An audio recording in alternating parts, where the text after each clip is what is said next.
trying to be the person that stirs the pot. I think you might be that person. I really want to give the benefit of the doubt to you, but I don't know. Just don't know. I mean, it like what Shlomi just said. That story is. Go ahead. What'd you say, Shlomi? I didn't say I support Bibi. I support the country. And if you ask me if for changing Bibi, I don't see anyone else that can do something better than what he's doing. And that's why I'm telling you, don't go and see the Israeli media, because the Israeli media is the Israeli media. But people are forgetting that in during these 2 years, Bibi did a lot of good things for this country, saved us from a lot of horrors and enemies that are coming to consume us and eat us from everywhere, every direction. He freed me. He signed for my operation. He signed for Louis and the other guy operation. He signed for another operation in the start of the war. He released 200 hostages.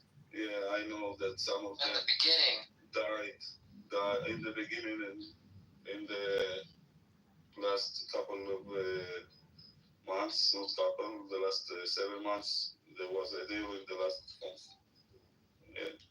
Half a year already. And yes, we lost a lot of people from the military pressure and everything. And since then, we are trying not to lose, and we see it. And he did everything that he can to release the most hostages that he can. And that's the way I see it. Because if not, and if he didn't kill, like I said, we do in the end of October what I said, and that's it. Wow, he did a lot for the hostages, Shlomi, if you really think about it. People are like not giving the credit where it's due. You know, it's crazy to me. I really think it's crazy. You know, if the Red Cross and the world and the governments came together on October 8th and everybody stopped and demanded a return of the hostages would have all been back on October 8th. But you have seen from the very onslaught, the 6:30 in the morning on October 7th, 6:30 my time, I don't know, but from the onslaught, you've seen opposition to Israel, even as Israelis were being murdered and their blood was spilled all over the country. You see people celebrating and calling for free Palestine. Well, it's just insane to me, but I don't know what I was saying. Oh yeah, that if the world was serious about having the hostages come home, and if they had acted on October 8th, we wouldn't be here. And so I think a lot of people are, Bibi didn't do this, Bibi didn't do that, the Israeli government didn't do this, ceasefire talks, Qatar, blah, blah, blah, blah, blah. Where was the action immediately after? Like everybody, from the get-go, it was a denial. It was a denial of the sexual violence and the rape and as a tool of war. I mean, it just from the get-go, there was a denial. So I also put a lot of blame and a lot of responsibility on the failure of the quote-unquote first world, the Western world, the liberal world, the one that we say has democracy and all these values, blah, blah, blah, blah, blah. I think it's bullshit because I think the UN was in Gaza. Responsibility. Already. It's not like they had to come in from outside. They were already fucking there. They were already there. I don't know. I think you guys or people like Buttercup tend to focus in on Bibi and the Israeli government, and there's a lot of responsibility here. A lot. So I really think we need to have more love for each other and more tolerance of diverse points of view within the Jewish diaspora community, Yael. And I hope that, in my community, we try to tolerate. We understand people are very emotional about the situation in Israel, and I think we could be a little more tolerant of people who have different opinions. It's just to be slandered by it really hurts. Are you talking about yourself right now? Yeah, to hear you guys slander me for hours and hours. All I did is I just want to engage with you. Right now, I just did this whole monologue. We're on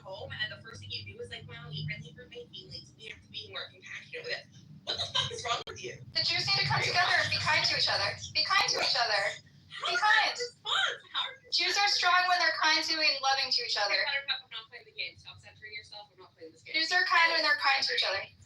Buttercup, can you recite the Shema Yisrael? Can you recite the whole prayer? Terry, you don't know what Kol Nidre is. Don't tell me. Don't. I know perfectly what you're the one that said it sounded like Kol Nidre, not me. That's what you do. You've never heard You of. said the Shema You've never heard Yisrael. of like the Jewish prayers. Don't quiz me on my Jewishness. I haven't. Yeah, I actually have. I've heard of many Jewish prayers before. Actually, pretty much all of them. Wow. But I want you to recite the Shema Yisrael for us, please. Go ahead. It's like, The Buttercup, are you finished with violent resistance? To the people like this guy Amir and the people there, this sentence, and let's see how they will react. Okay? Tell them until our people are not back home, I don't really care what's going on inside of Gaza. Can you do that? How about them? I should tell them I don't care what's going on in Gaza. Yeah, until my people are not back home, I don't care what's going on there. I really don't care. I don't understand why you really care what's going on inside of Gaza until your people. She hates Israel. That's why. Because I don't think more death is going to bring them home. I think there was a plan on the table that would have brought them home and could have prevented many children from losing their parents and their arms and their legs and being orphaned. It's just Maybe they should have started October 7th in the first place. The children didn't start October 7th. They're children, okay? Children are innocent. Yeah, don't worry. They'll start the next October 7th. Don't worry. The children were the same ones that go to the death terrorist camps. That's a genocidal sentiment, Harry. And I can show you plenty of evidence and videos of them. They brag about it and advertise it all online. Can we They send their kids be to a terrorist little more camps. loving? No, it's not about being loving. It's about being factual, Buttercup. You just bring hatred everywhere you walk into. And facing that's not hatred. That's reality, Buttercup. I'm sorry. Guys, maybe you need to face it. Tell me, I'm coming from a place of love. I love my people, and that's why I'm engaging here. And I love Israel, and I just have a different point of view. That's it. So your point of view, you believe in violent resistance against the Jewish people, correct? Or do you... Stop misrepresenting what I said, Norma. No. Well, please correct me. How did you put it? Yeah, how did you put it, Buttercup? We had a conversation about whether Hamas serves the Palestinian cause. And I said it doesn't serve the Palestinian cause. And there are people in the room said it does. That quote. I'm talking about when you said, I'm not opposed to violent resistance to oppression. If you say that Hamas is not... serving the Palestinians. Yeah, if you say that, so why? I'm against Hamas. I think they're a death Why against Israel? But you're in favor of violent resistance. I support them getting Hamas. I support conquering Hamas. I support decimating Hamas and exiling leaders. But you are slapping yourself in the face. No, you can do that without starving out children. You could have stopped the war a year ago. Says military leaders, not me. You feel that violence is... Sorry, they said you exile the leaders. There was a plan to bring the PA in and do a plan for day after. But Hamas didn't agree for that. They did the. There is no other side that we need to look at. There is another side, Shlomi. Shlomi, I've only, by the way, I've only called Hamas a genocidal death cult. I've never said anything nice about them. That's irrelevant to what he's talking about. I know, but I have a feeling I'm being maligned here. Everyone's calling me a Hamasnik. Nobody said you're Hamas. Did anybody say that? Norm keeps telling me I You support right. love playing victim card, my gosh. I want to understand the workings of your mind. Buttercup, I also just want to. I really try to understand Buttercup. On one side, you say that Hamas are not doing anything good for the cause. From that one side. From the other side, you say that a year ago we should have stopped the war, but if we stop the war a year ago, Hamas are still in power and they are still not serving the cause of the Palestinians. So what do you want? To stop the war or to serve the Palestinian cause? Because if you are one that claims that wants peace in the world and that no one will suffer and all of this, if you say that you want to end the Palestinian suffer from Hamas because it's not helping the cause, then from the other side you said there was a deal and Hamas are still in power, you are still You think it's a contradiction? I understand. You think it's a contradiction? I don't think. I think the picture. The picture you give not that great. According to my knowledge, according to many experts that I heard, there was a possibility a long time ago, maybe a year ago, to reach a deal and remove Hamas from power in Gaza. It was possible to achieve. But Hamas said yes. Who's gonna physically remove them, Yigal? Hamas said yes, not like Hamas said yes. I can give you a sources for this. According to my, I heard it, I know it. Who physically removed them? Hamas said yes. For the end of the war, they were ready to enter the war and to be replaced as a governing power in Gaza. But they're still in power. But they didn't want to give up their weapons. That's true. They didn't want to give up their weapons, so it's the same thing. It doesn't change anything. They're still the governing power in Gaza. Which is not as important. They were ready in this deal. In this deal, they were ready to release all our forces. But they are still in power. But this deal could be reached. According to many experts, this deal could be reached, and all the hostages could be. Part of the deal was for them to give up their arms as well, and they didn't want to do that. So it was on them. It wasn't on Israel, Yigal. It was on them. Stop yelling. The issue is that this deal will happen sooner or later. The same deal which could be reached a year ago will happen soon, sooner or later. Same deal. At a higher cost. At a higher cost. There's no more deal going to be reached. For the higher cost of our soldiers, for the higher cost of hostages, and for the much higher cost of the situation, international situation. What is cost us because of political reason? This all happened because some faction in our government did not want to enter the war. No, Brother Yigal. This is the set. Guys. Brother Yigal, the Hamas said they were going to commit October 7th 1,000 times, and they're not going to give up their guns. So it was part of the deal that they're not going to do that anymore. Do you think? Hamas will not rule Gaza. Military capacity is reduced by 90%. A year ago. Yes, a year ago. You think they were reduced 90% a year ago? Yes, I heard it from many experts. Yes. So we're fighting 10% of them now? For years? Yes. I understood that they reconstituted themselves. That they're always getting new fighters. They're training the young ones to do this. Don't you hear the same? This war we can continue forever the way it's going now.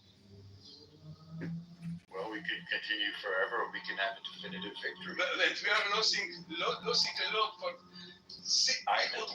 we could end this war with victory, military and politically, many months ago. But we are losing now politically, economically, and losing hostages and soldiers because of our extremist, stupid, fascist. I love you as a Jew, but I disagree with you on this matter. In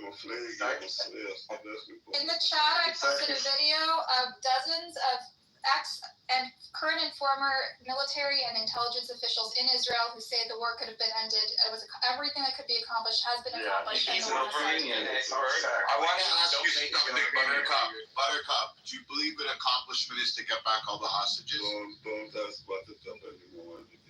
I agree. How could it be accomplished if there's still hostages? Based on the people of Kaplan, like Yigal and Amos, and this is the same set of mind. And this set of mind I'm not dealing with when I'm in the room. They can stay down. And if you want to talk with them, I'm leaving. We'd rather talk to you. The rescued hostage censors her, saves the room. Did you want to ask anything? Or did Shlomi leave?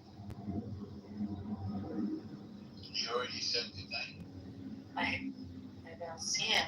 I hope he did. Maybe he had enough. Oh, he was back. But they're not going to have this kind of people. Okay, Shlomi. So We're happy to have you back.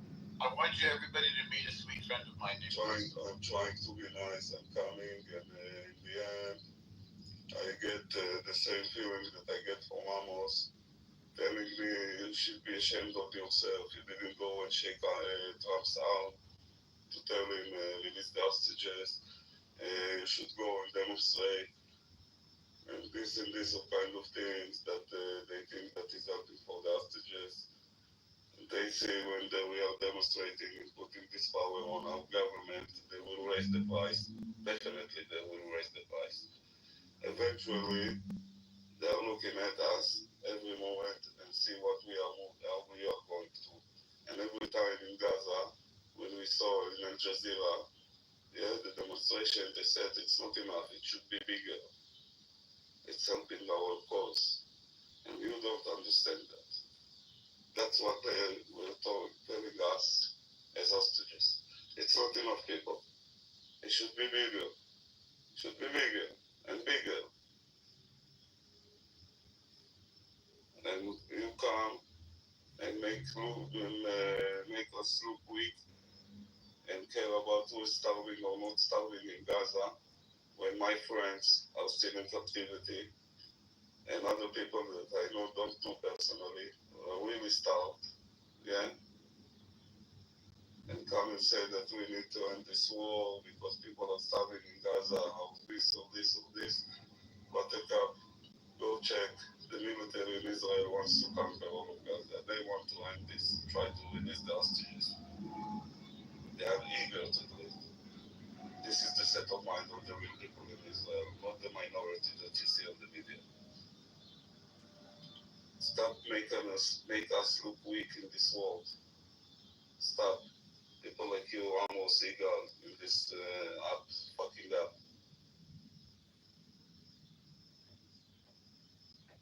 Don't tell us what to do from another country. Don't think that you know the best because you are sitting there in another country, safe. Maybe someone is telling you, ugly Jew or something like that. Or you're feeling that the crowd is looking at you different now because the real face of them are disguised. The mask is off. Don't tell us what is right or wrong. Come live here. Come live here. Try to live here. Face the consequences of living here among all of these problems that we have in this country. Face reality and then come and speak what this government should do or not. As long as you don't live here, don't tell us which government should be here or not. Because it's not your country.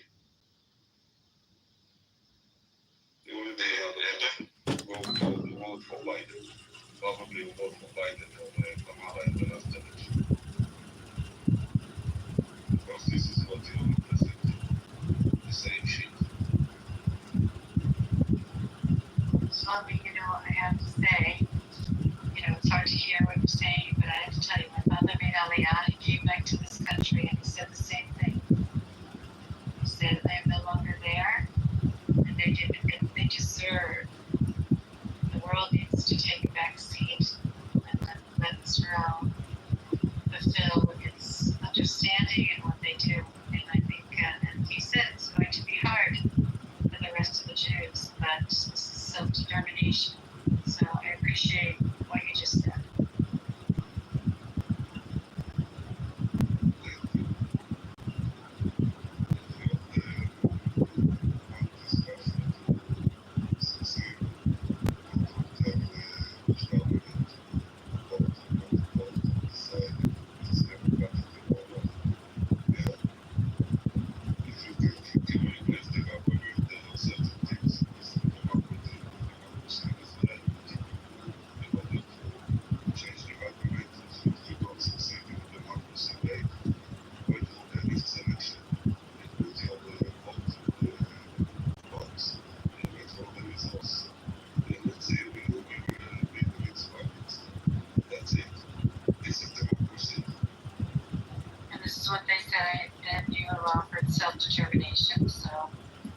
which is part of where we're mine too. We're just worried.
He's doing his best with the shit that he has to deal with.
have the coolest man to all of those around you.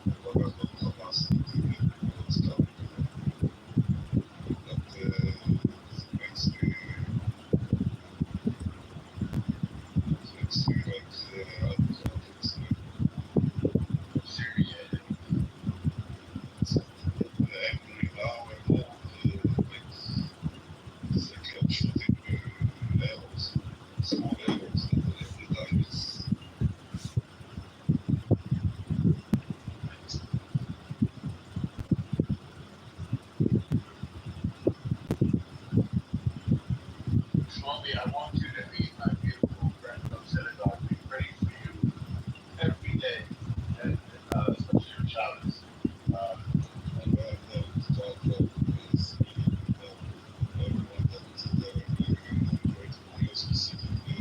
Yes. We said he got things for you, and I had your picture up behind my seat. I told everybody this was when you were free, I was dancing, jumping up and down like a maniac dancing with my rabbi. Our hats was off. This is my friend Crystal. She's on this day. She had a baby. It's not a beautiful baby. Someday. I don't know myself. We did. Learn how to moves. You inspired him to really get down.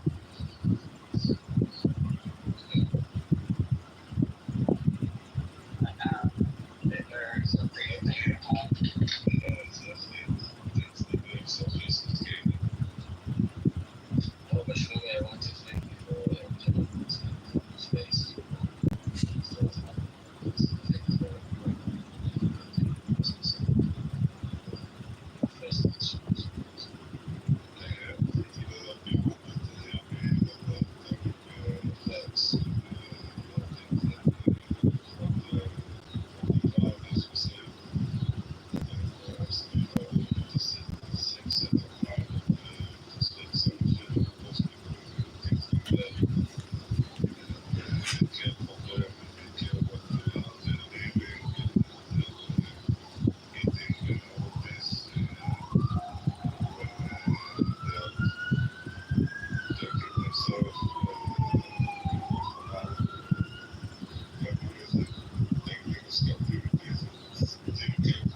time from having to get burner accounts so I can do the recordings that I want to do. I don't know. To me, it's a great feature for $5 a month. Did want to say something, but slow me down. And there you have it. It's the one who slow me from that 6 feet for a lot of people on the staff. You know, we are sitting on with like we will listen to make any pretense of what things should happen. We have our opinions, but Too, I wanted him wearing salt block to see if I could cook a burger.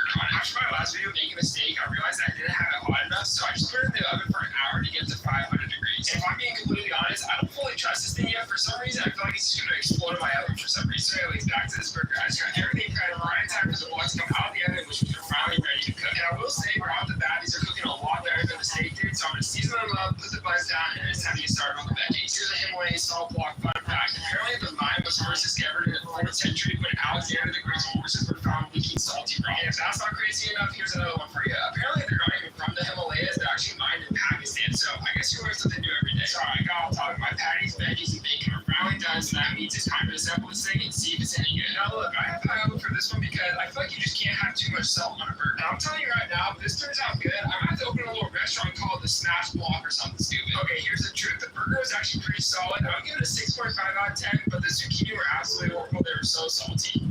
Almost got 2, I bought it. My dad burned all this cheese. What?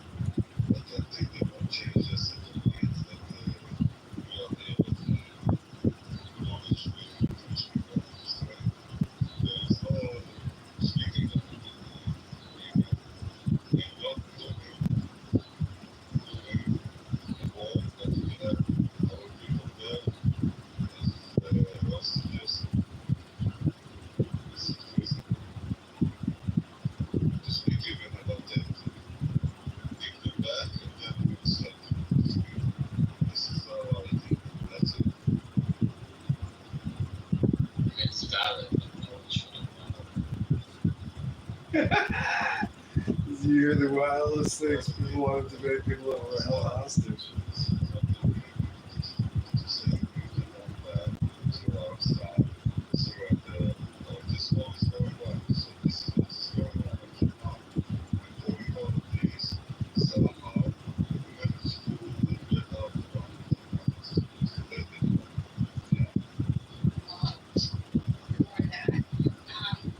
this is the thing.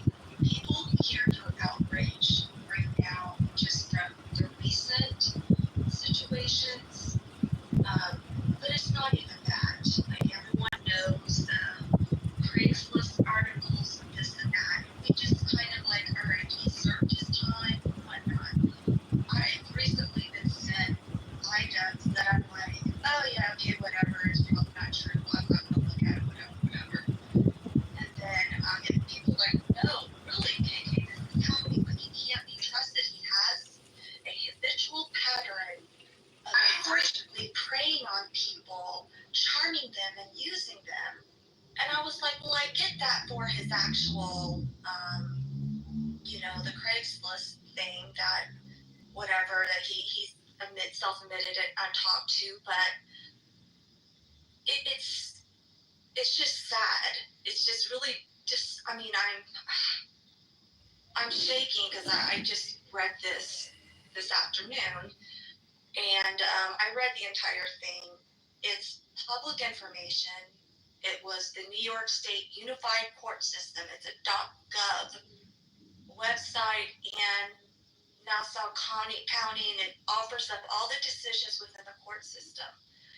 And I never knew about this, and I'm just kind of like, I get it now. Why? And my spidey senses was right. Like, something's just not off. Something's off. So, in this court case, it shares that this woman met this person in 1999, And again, this is all shared on a public website.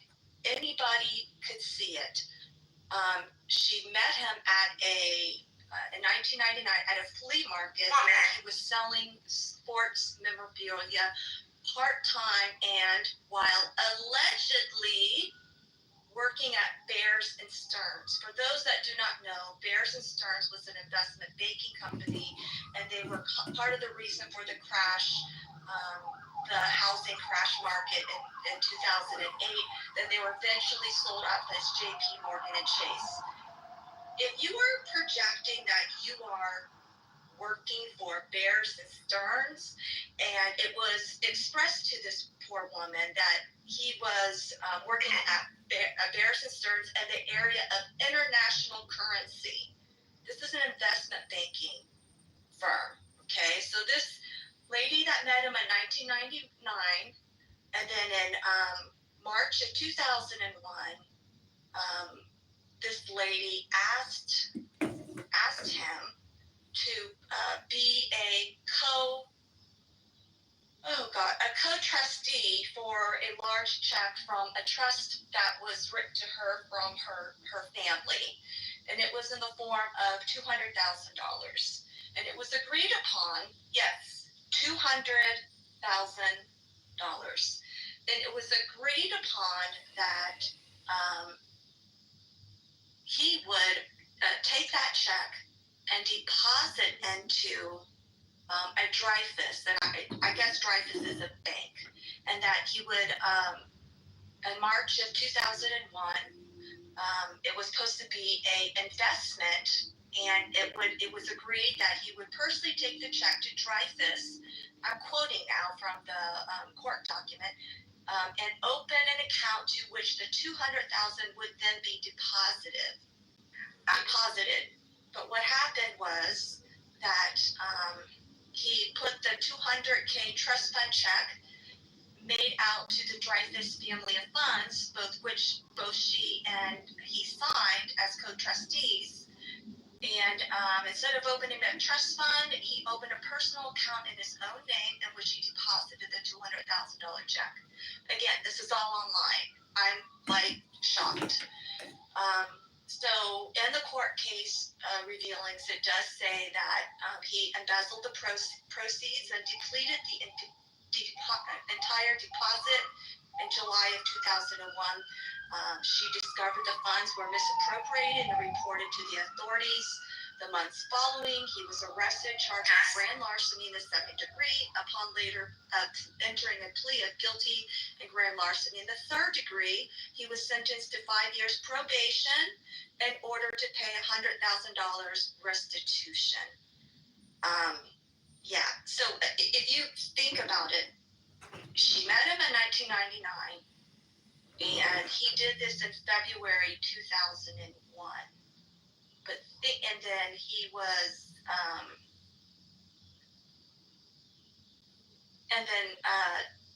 hold on a second, 2001, and then he was charged. He was charged July of 2009 within the New York State Unified Court System. This is all there. But I'm thinking okay, 2009, that's when the Craigslist Daily News New York Post articles came out. Literally that summer of 2009. So he was doing this type of stuff for a really long time. And within the actual court case, and if you actually read some of the other things, it's just eye-opening. There's a cyclical pattern of using projecting a kindness, in my opinion, a kindness to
2016, of course, this is before Clubhouse company created this for a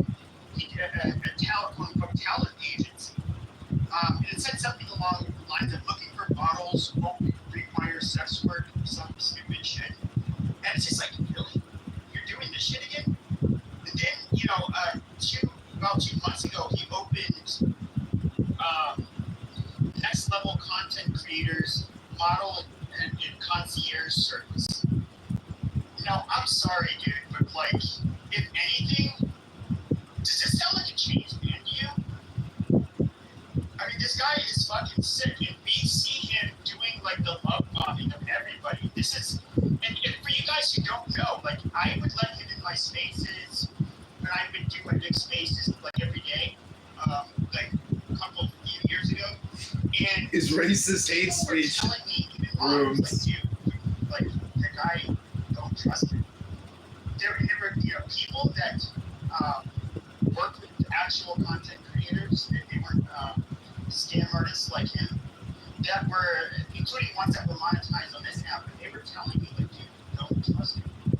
And and then some of those content creators from bigger rooms, they were telling me what he used to going into the rooms of the mentally ill women on this app, befriending them. Eventually they changed, they get their new photos. He started threatening them. Then he ended up, sending them out to other people. Just really weird shit. And that was all verified because he sent those nude pictures out to the mods of the Million Man Marathon. They were like, what the fuck is this? They thought it was egregious. And what did he do? He deleted that account because he knew any message that he was passing for sexting, like a woman in Canada, she's a little me too, but anyways, whatever. All that entire conversation chain disappeared. And he's the person who told me that. He's like, that account is gone. I'm never going to reactivate it again because they won't have any proof. And it's her word against my word, and there's that. So that's what happened in that situation. And even when you guys took him in, I mean, what he did to Sick was pretty horrible. I guess Sick's forgiven him. That's fine. Well, so Sick had this business idea. It was going to be like masculinity. It's going to be like a coach, masculinity coach, like, guidance, offering guidance or stuff like that. And then Jay verbatim stole that idea. And he had this website service called masculinitymindset.com. Completely fucking stole his idea out from under him. And this was, this happened after that whole fiasco where he was outed on the Million Marathon stage and basically like shunned. That's when he kind of. It was supposed to be an investment, and I ended up going into a bunch of their stages later, and then it was basically I saw his attitude with me. Everybody was saying, dude, like, look, he comes off as charming, but dude, that guy's a fucking snake.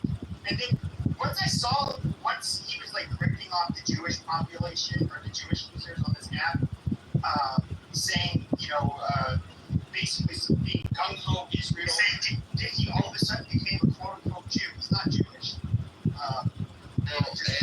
And so, hey, yo, Pepe, that's how a natural pimp, aka sex trafficker, actually move nowadays, as they call it. Yeah, it's mind manipulation. He's a very manipulative person, but then, once he did it, there were several. First of all, I saw how the personality changed once he got a man.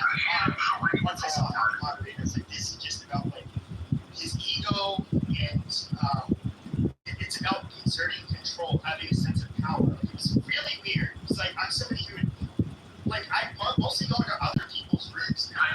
And I like everybody's goes into their rooms. You guys don't have to ask a lot. Really doesn't make me feel powerful. It's like how much of a fucking loser they have to be in real life. It's either I can understand if you nobody cared to come in, especially the lighter ones. But yeah, I like him myself, but because I wanted to control the people on that fucking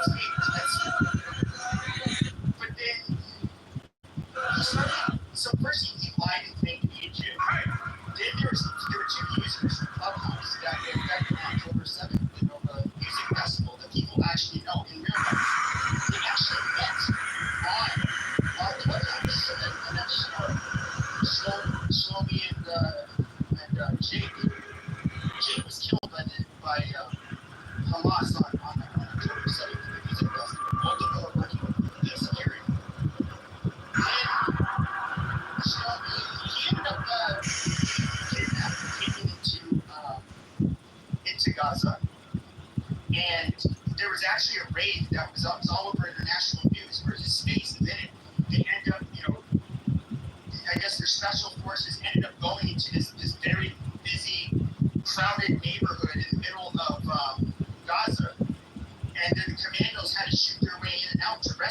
and he saw his face and everything. So he got rescued. But people didn't know if he was dead or alive yet. I mean, there were a lot of unanswered questions. And So wait a minute. hold on a second. No, he's a fake Jew. He's not a real Jew. He just suddenly claims to be a Jew when it's, I don't know. It was being ripped off of the Jewish users on this app. But he was claiming that he was friends with those two. He doesn't even know them. He was actually claiming to be friends with them. Like, what kind of person does that? Like, this guy is fucking sick. And then, just seeing the love bombing that he does on his stages to all of these new people. I see Nye in here. Nye may think she has it figured out, but Nye, you don't understand it, dude. Those people that you see all those people that he's on stage with, they're new to him. They don't, like, the people that he's never been able to have, like, people he's been close to for a long time on this app. He ends up running afoul with all of them. Like, he's not a normal fucking person. But he is going to have his little army or tribe of people that he thinks he can control or that will be loyal, and so he can do his thing. That's all he's doing. No, I'm not going to give you any smoke. I'm not getting you. But instead, don't worry. I'm just somebody who's like, well, I'll give him a chance, and it was me who brought smoke to him the first time because he was bullying somebody on a stage a couple of years ago, and I called him out on it. But I mean, this guy has like a long history of being a fucking predator and a thief and a liar. So wait a minute. You say he's in the middle of America. Is he on Chatter? Yeah, I guess he is on Chatter. He ended up weaseling his way back on there, but he got exposed with his old name on Million Man Marathon like 3 years ago because he was getting accused of women. He was asking for their nudes. I guess like harassing them, and then there was for whatever reason, this moron thought it would be smart to send out the nude photos or videos or whatever to the pod team of Million Marathon. And, yeah. And they were just like, are you okay? What the fuck in God's green earth makes you think that is fucking appropriate? We don't want you, like, sending us fucking, like, is this revenge porn? Like, what the fuck is this? Why are you doing this to us? Don't get us involved in your fucking shit. And, that's that. He was exposed as a creep, so he deletes his fucking account. Then all the messages disappeared that he was sending all these women. And then even this most recent example, I posted a picture of Roger that was public. He came on here with his original fucking name, okay, at first. The people from season 1 all know his real name. People told me about a video. I've known about it for a while. And it was a video he did, podcast with another well-known Clubhouse user that so happened to also be a libertarian. So I screenshot a picture of him, crossed his name out, and I put up this picture. And I go on Roger's stage. I say nothing in his room. Roger notices my PTR. He obviously kicked me out the room. That's fine. It was expected. I wake up the next day.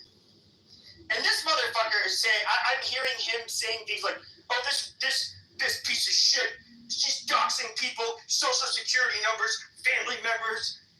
Dude, no.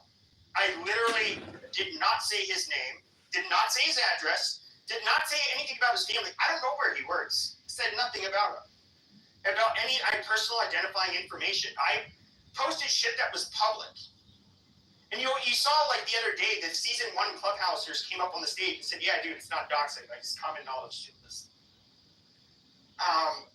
But anyways, so I'm in this room, I'm hearing this shit, and then he's telling other people, he's a mentally unhinged person. You cannot go into his rooms because he's going to, it's all funny until he turns on you. I asked him, show me one fucking example, one recording, I'll give you $1,000. I gave that challenge to everybody, of me doxing somebody on this app. Because I haven't done it. like I would make rooms where I'm somewhat comedic, but I'm very insulting. I talk about controversial shit. The whole thing with like personal drama and going back and forth with people is not something I like to do. Now Jay, I think he's just a rat piece of shit.